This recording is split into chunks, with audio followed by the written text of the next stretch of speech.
I wonder if you've ever seen this TV programme, The Pilgrimage. Have you ever seen that programme on BBC Two?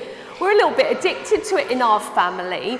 It's where celebrities from different faiths all trek as a group and do a historical walk, and along the way they engage in conversation. Now there's been the road to Santiago, there's been the road to Rome, there's been last year the road to North Wales, and this year it's the road through the Alps. And you see, as they walk, they start to search for meaning in their life. What's going on in their life, and what are other people also going on through. They have this end goal of reaching an end destination, but it's all about the journey. And here today, we had the reading all about a journey. 2 disciples, friends of Jesus, were on their way. They were going home to Emmaus. You see, they had just left Jerusalem. And the events of Jerusalem is everything we celebrate at Easter, where their friend, their hero, Jesus, had been put on trial, been sentenced to death on the cross, and had been put to bury in a tomb. So you can imagine how sad, how disappointed, how confused the disciples were. And they were travelling home thinking, what on earth has gone on? They were feeling sad because their life, they got to know this guy Jesus. They'd been following him, and now he was dead. They were disappointed because they thought he was the one that was going to save Israel. They thought he was the one that was going to change the whole of the world. And they were confused because the women had gone to the tomb that morning and the tomb was empty. Where was the body? And people were saying that he's risen, but no one had seen him. So they were walking on this journey with their heads held low. Imagine their conversation. It was like a little bit like a jigsaw puzzle. They were trying to put the pieces of what had happened, what people were saying, what Jesus had said to them, and they're trying to put it all together. Because they were thinking, this is the one Jesus who told us he was going to die and rise again. What were they to do now? And on this journey, where the 2 of them are walking, somebody else comes and joins them in their conversation. This is Jesus, but it tells us in the Bible they were kept from knowing that it was Jesus. Now we know that one of them was Cleopas, but the other disciple isn't named. So why don't we put ourselves there? We're the second disciple. We're the one walking along, and Jesus comes on this walk and talks with us. Now, I love it that Jesus doesn't tell or demand anything from them, but he opens up in questions. So Jesus asks you, what are you talking about? And you and Cleopas stop in your tracks and you go, what are you talking about? Have you not heard? Have you not been there? What is going on? This is the headline news. This has just gone on in Jerusalem. Wow, where have you been? Have you been asleep for all this time? I love it. I love the way Jesus sort of provokes their conversation. He breezes in and stirs it all up. And then they start to reveal the things that happen. They start to tell Jesus what has just happened. You see, walking and talking is a really important part of getting to know someone. And I hope that Lee and Kelly will be able to walk and talk with Ava as she grows. Because my teenagers and older children now don't tell me anything. So the only time I can get anything out from them is if I'm driving them somewhere, or they're driving me now, or if we're going for a walk with a mission, no face contact, just side by side. So in the Easter holidays, my kids said to me, let's go and walk up Snowdon. Do you want to come, Mum? And I thought, yeah, I'll go. I've never done that. I'll go and walk up Snowdon. Now, what you don't know, because I'm always up for a challenge, and my kids are very good runners, all 4 of them. So, when they said go up Snowdon, I imagined a lovely walk, looking at the views. It was a race against time, really. So they were, I don't know if I've got a picture of them. Oh yeah, here we are at the top. We had gone up the top, they were counting 2 hours, 10 minutes, come on. So I was absolutely shattered. But on the journey, I took my rucksack, and that was good. Although the weight of it was quite heavy. A map, we needed a map, I thought. I went to the place and bought the map. We needed a map to find the direction. But have you ever been on a walk where you think, oh yes, it's just over there, I can see the point.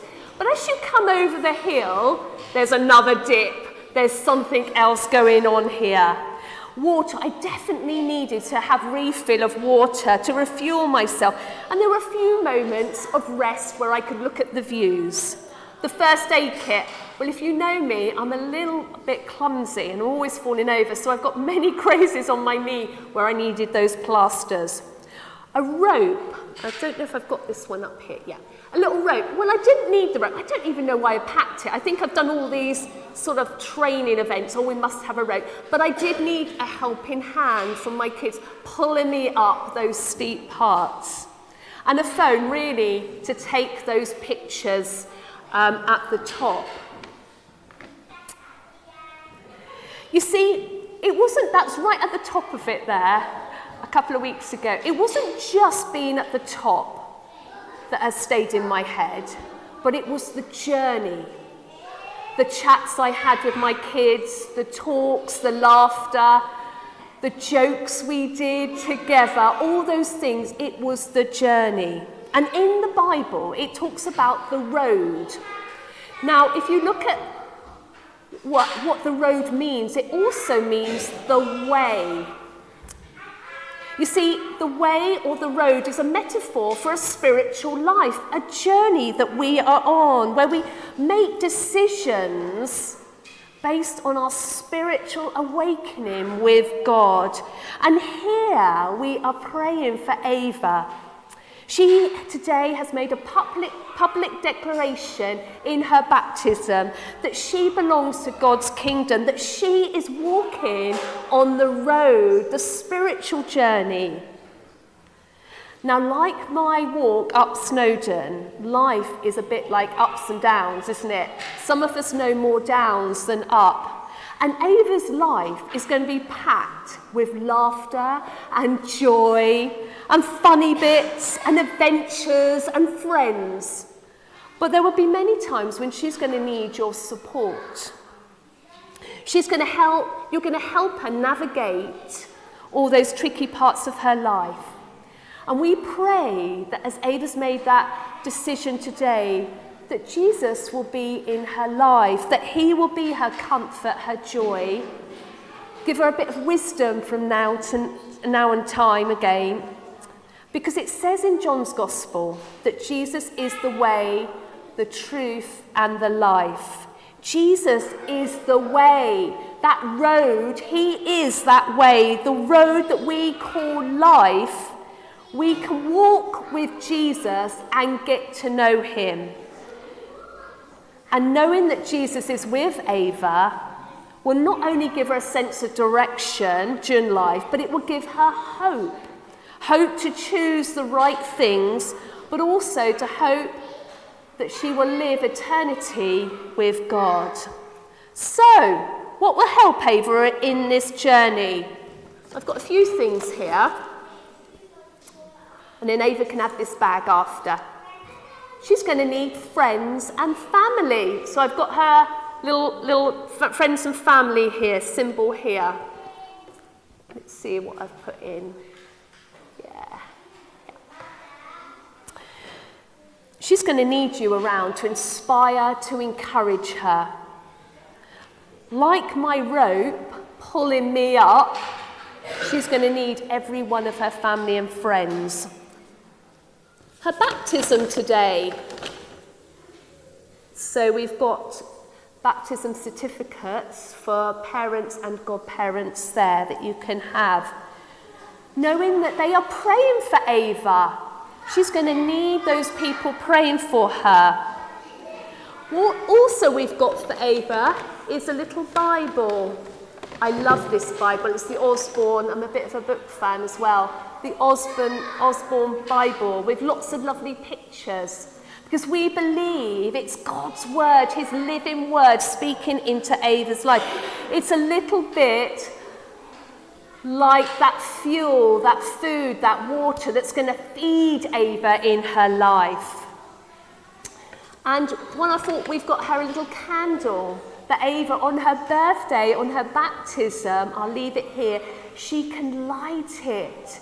And it would be like leading the way. When we light the candle, we say God's love and his light will lead the way for Ava.